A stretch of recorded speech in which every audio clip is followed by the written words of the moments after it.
Shalom, shalom, povo querido, amado e abençoado de Deus. Que a paz do Senhor, que o amor de Cristo alcance o seu coração, que o Senhor seja com você, que haja paz na sua alma, que haja paz na sua casa, no nome de Jesus.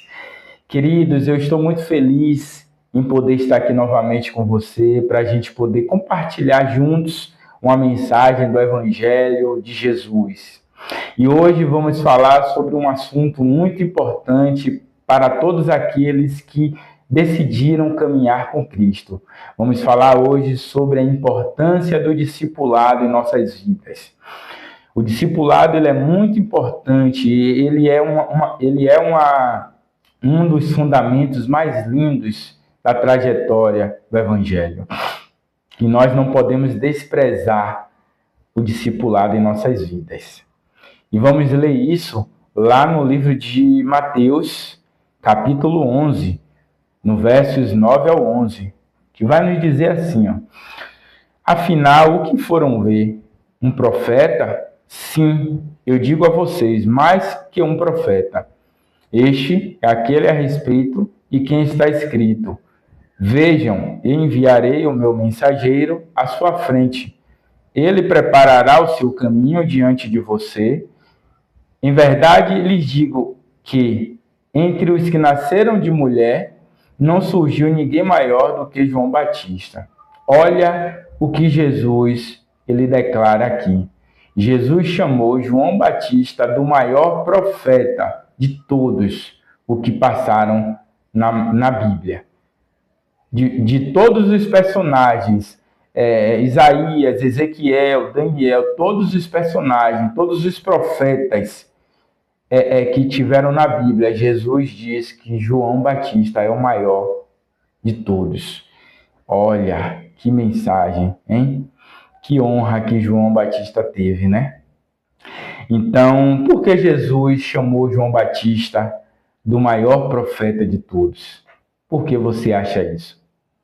Porque Jesus ele deu importância, ele deu ênfase mais ao discipulado do que as outras coisas, do que os milagres, do que os prodígios, do que os sinais. E quando eu digo isso, eu não estou menosprezando o poder sobrenatural de Deus. Não. Tudo isso é bênção, tudo isso ocorre, né, no reino de Deus. Né? Os milagres, as bênçãos, isso revela o poder de Jesus. Né? Tudo que Jesus fez não é inferior, mas Jesus ele deu mais a importância ao discipulado do que tudo isso. Por quê? Porque o discipulado revela quem ele é, revela o reino de Deus. O discipulado mostra a beleza de Cristo, a beleza do Evangelho, o verdadeiro sentido do reino de Deus. Então, João Batista, ele não teve visões como os outros profetas, ele não teve sonhos, né, como Isaías, como Ezequiel, como Daniel, como vários outros personagens. Né? Ele não teve nada disso, ele não teve essas experiências espirituais, mas ele fez algo que foi mais precioso para Deus, que foi preparar o caminho do Filho, foi preparar o caminho para o ministério de Jesus. Vamos ler em Marcos, capítulo 11, capítulo 1, do 1 ao 4. O princípio do Evangelho de Jesus Cristo, Filho de Deus, conforme está escrito no profeta Isaías. Vejam, enviarei o meu mensageiro à sua frente, e ele preparará o seu caminho. Voz do que clama no deserto, preparem o caminho para o Senhor, endireitem as veredas para ele. Assim apareceu João Batista no deserto, pregando o batismo do arrependimento para o perdão dos pecados.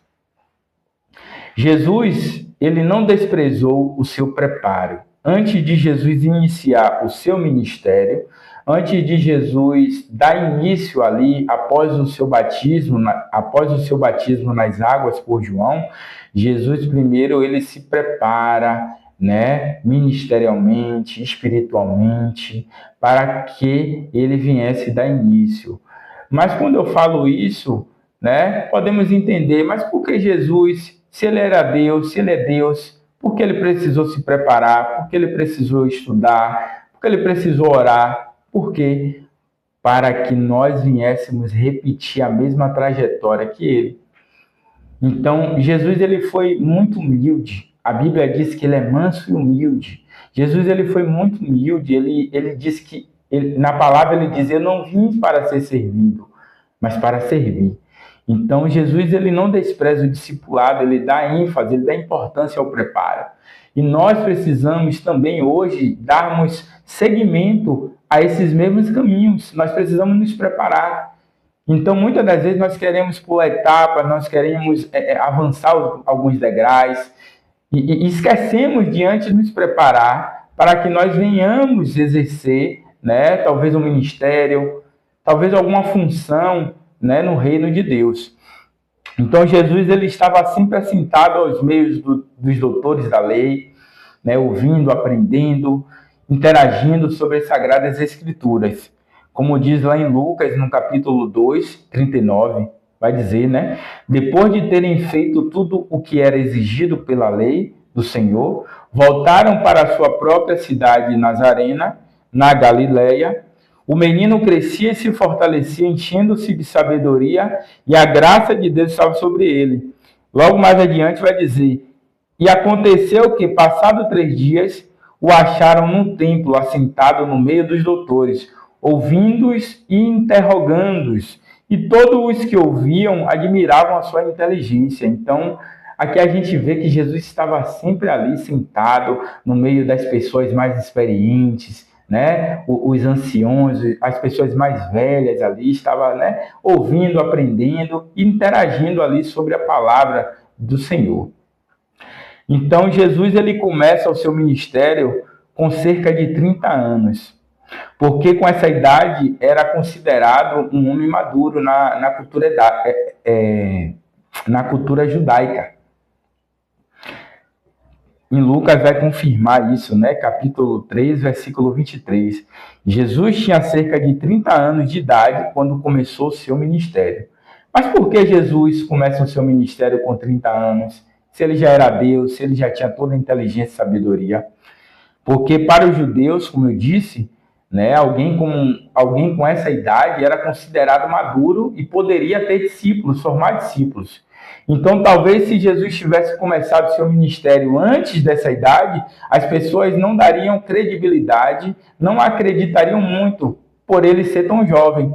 Então, por isso a cultura judaica, para alguém ser considerado maduro e ter discípulos, era nessa faixa etária de idade, né? Então, o que é que Jesus fazia antes de iniciar o seu ministério, a sua trajetória? Jesus ali tinha o seu tempo para estudar, para ler as Escrituras, para orar, para jejuar, para se consagrar, para buscar o conhecimento, para quando chegasse o seu tempo, ele já estava preparado para seguir o seu chamado missional. Então, ele precisava estar espiritualmente bem preparado para cumprir a vontade de Deus. E o que eu quero trazer com essa mensagem hoje para nossas vidas? Nós não podemos desprezar, queridos, o discipulado. O discipulado é um preparo espiritual e ministerial para que nós venhamos dar início ao chamado de Deus para nossas vidas. Então, todos nós fomos chamados para exercer um chamado de Deus, mas nós precisamos nos preparar para ter esse chamado bem consolidado, né, firmado na rocha. Então, não despreze o discipulado de Deus, né, ouça os seus pastores, ouça o líder, né, se submeta a ter uma autoridade espiritual sobre a sua vida, se submeta, né, a ser ensinado por alguém mais experiente, porque tenho certeza, querido, que você vai ter um grande ministério bem consolidado no reino de Deus, e aí você vai dar muitos frutos. Deus abençoe.